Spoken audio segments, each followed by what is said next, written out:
Hi, everyone, and welcome to the 12th episode of Kokoon. So thanks for joining us. And today on this episode, I'm so lucky to have Helen Frances from Helen Frances Coaching, who's the founder there. Hi, Helen. Thanks so much for being on this episode of Kokoon. Thanks, Karen. Thanks for having me. I'm really excited to be here today. So, yes, thanks. Hello. No problem. So thanks. We've been really looking forward to having you on the show. And we always start with our guests at the very beginning. So tell me, how did you begin to work in the wellness space? What is your story? So essentially, which I think is like a lot of people in the wellness industry, starting out from my own things that I had going on. So for me, it was a lot of depression and trauma. I had a bit of addictions, just based on my childhood and growing up, out of being born out of an affair, and all the belief structures that came out from that. And so I really started doing the work on myself. And from there, I really wanted to work and support others' journey in becoming happier within themselves, so they didn't have that loneliness and aloneness and that I necessarily have, and trying to help navigate people through that. Yeah, wow. And so what sort of led you? Did you go and do some training? So you were inspired to help others from your own experience, and then what happened after that? Yeah, so I had been I did a bit of training, and then back in 2020, I was overseas in Costa Rica, and did some plant medicine, which gave me a little bit of guidance into the direction for me to go in. I'd always known I wanted to help and people in that space, but didn't know. And then, of course, the world shut down. So I came back and some of the training went online. So I just started following that through, and I was given a great opportunity out of the passing of my mum, the opportunity to kind of have a bit more freedom. So I moved up to the Sunshine Coast and took the plunge in that space without having to work for a period of time. So it gave me that freedom to really step into and explore this world of the wellness and things. So yeah. Wow. And so now tell me about Helen Frances Coaching. So what do you do there? What sort of services do you provide, and who are your sort of clients, without keeping anonymity, of course? So I really work with leaders, and that's a very broad topic as well. Leaders in any sort of sense, both in corporate, business, government, but also leaders in everyday life, which can be just women at home. They're natural leaders leading the family a lot of the time, and I support them in their growth and development. So essentially, they can help the growth and development of others. And through that, I do that through like awareness and application and expansion with some tools and planning and testing. And yeah, then I have some resources and workshops are coming up soon, and some training that's available to them. So it's one-on-one and some group work as well at the moment, but it's always naturally unfolding as we do in business.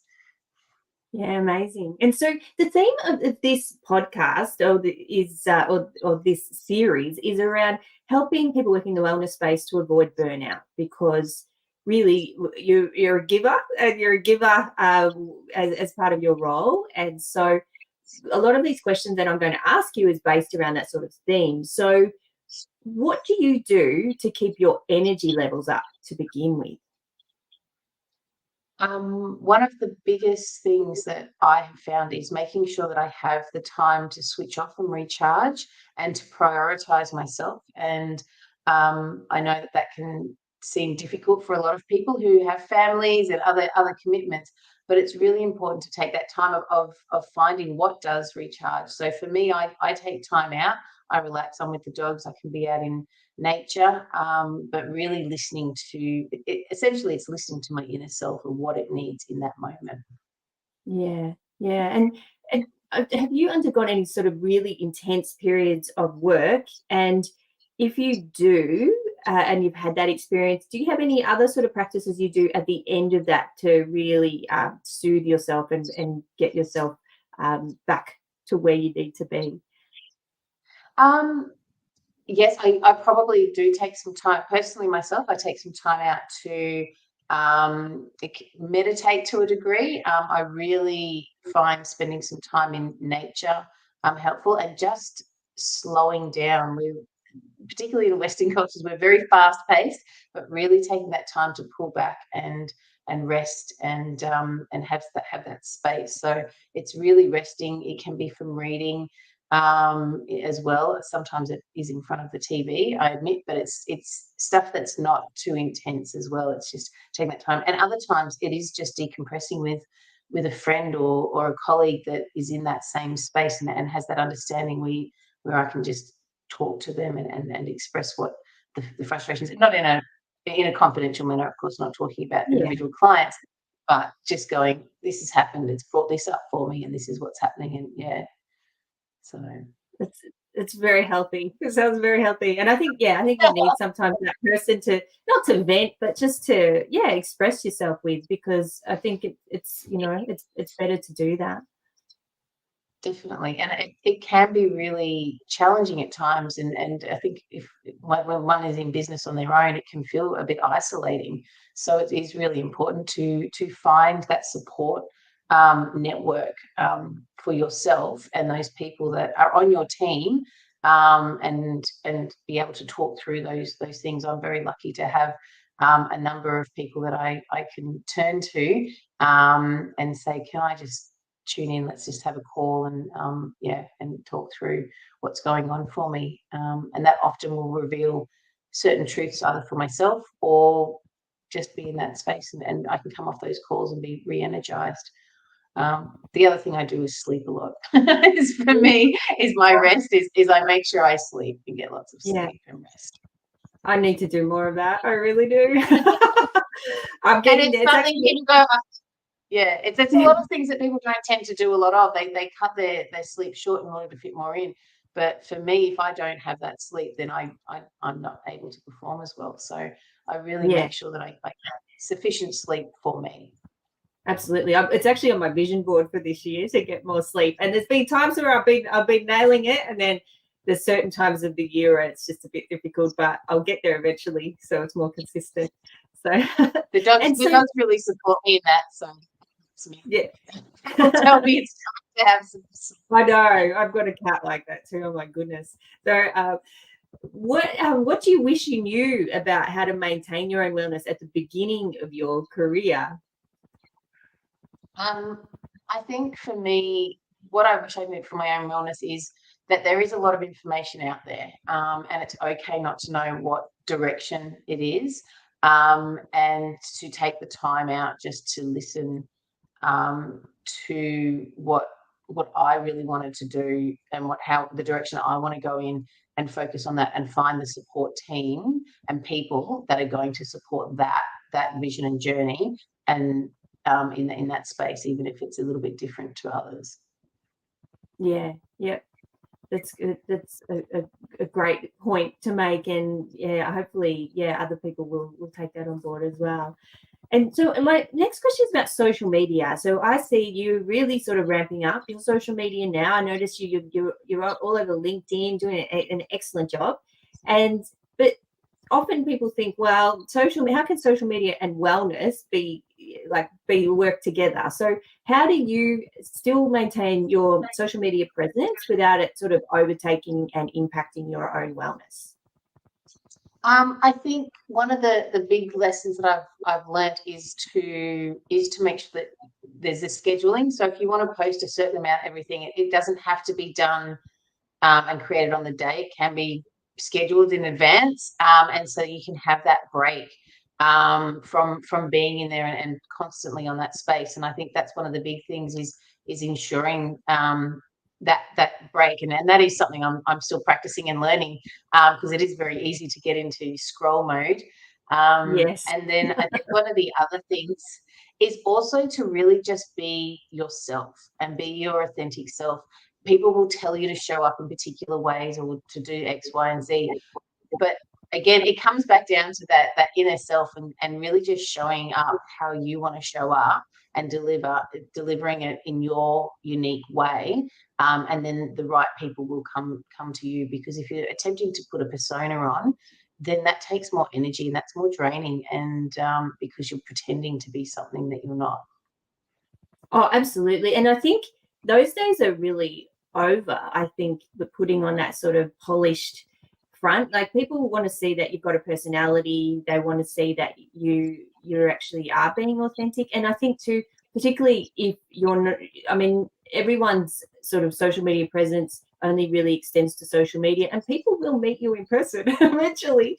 And if it doesn't stack up, like it just doesn't work out very well for you. So yeah, that's right. It's about, I mean, you can have a personal brand, absolutely, but it's about amplifying you and the parts of you that you really want to let people know about. But it's also now it's quite okay to show that you're having a bad day.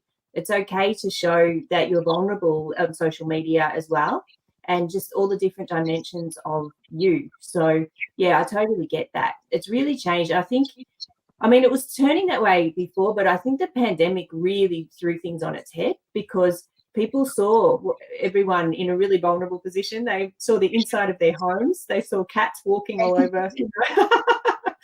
So it's like you don't have to put that front anymore.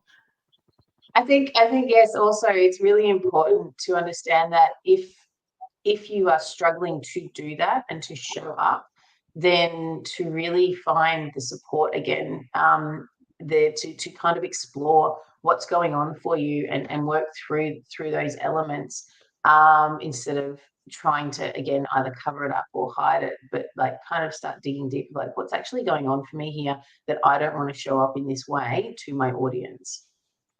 Yeah, absolutely. And it comes down to, I think, just fear of people's judgment and things like that. And yeah, like the right people will always come to you. So yeah, definitely, yes. Yeah. And so now, of course, keeping the confidentiality and anonymity of your clients, do you have a story that of sort of a really positive transformation that you've seen one of your clients actually go through? I think there's one where I actually had a fellow coach, and they were seeking some assistance in the format and how to achieve an outcome for their client.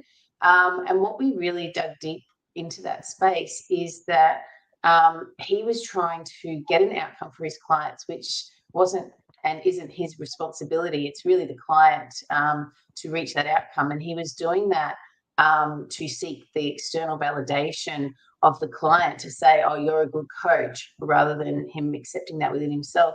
And it all came, when we started digging deep, it all came back down to him wanting to be acknowledged and liked in himself due to his own insecurities around that. And so by being able to see that and point that out, and we had a good laugh at it because it was something that kind of kept coming up throughout the session, he's then able to kind of let that go.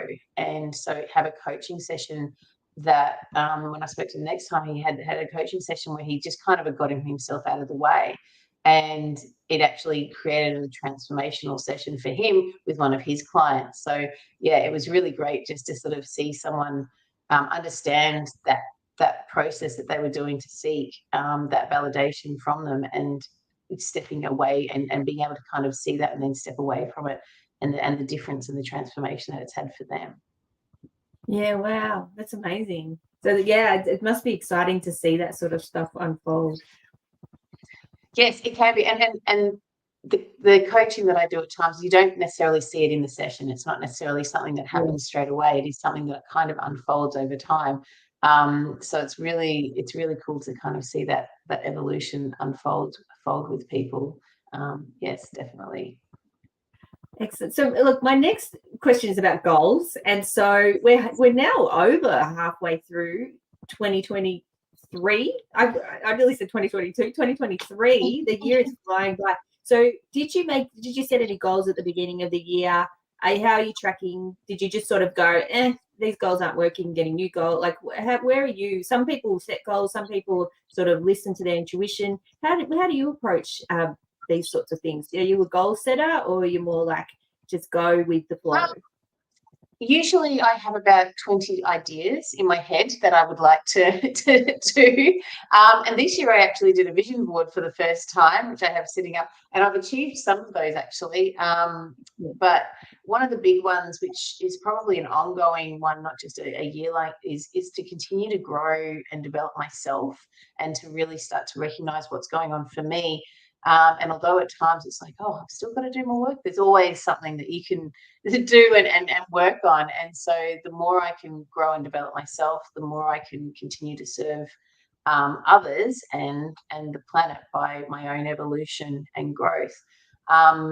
One of the things that I've just done now that I've had a little bit of a pivot is I'm going to organise some mini retreats to host in person. And just some short ones. A lot of people don't have time to go to like a full weekend or a full day. So just organising a couple of little several hour ones. So once I've got those, that's sort of a nice little mini goal that I've got set for myself. And to really obtain that more streamlined work-life balance, it's really easy as a business owner to do work here, do work there, and say, oh, I'm going to have these days free, and then organise some meetings because like I can fit that in. So really pull back and go, these are the times that I'm available. This is my space, and then have those days where I'm like, no, this is for me and my own well-being. Yeah. Oh, I need to do that. And I think I need coaching from you to get me to do these things. And so what are your plans? I mean, I know it's early, but have you got any big sort of plans for 2023, or you're just going to wait and see what the rest of, I mean, 2024, or are you going to wait till the rest of 2023 unfold and then think about that later? I have some generalized plans and visions for the future. Although recently, and this is coaching is so awesome, but also I can throw things up in the air. I've recently had a session myself where it really uncovered something personal for me, which has shifted my outlook a little bit. And so at the moment, I'm taking that step back to really evaluate which direction I want to go in those spaces. So at the moment, it's kicking some small goals along the way, and then having those bigger ones there, but being able to shift them. So nothing set in stone.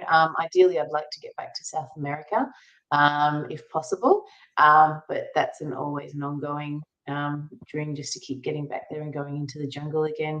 But yeah, so nothing fully set, but yeah, just working on some retreats and workshops for people, and then also potentially getting into some more speaking and podcasting things, just to talk about what I do and how I do it, and reach as many people as possible that may be in need of just hearing even one little word or advice that might help them.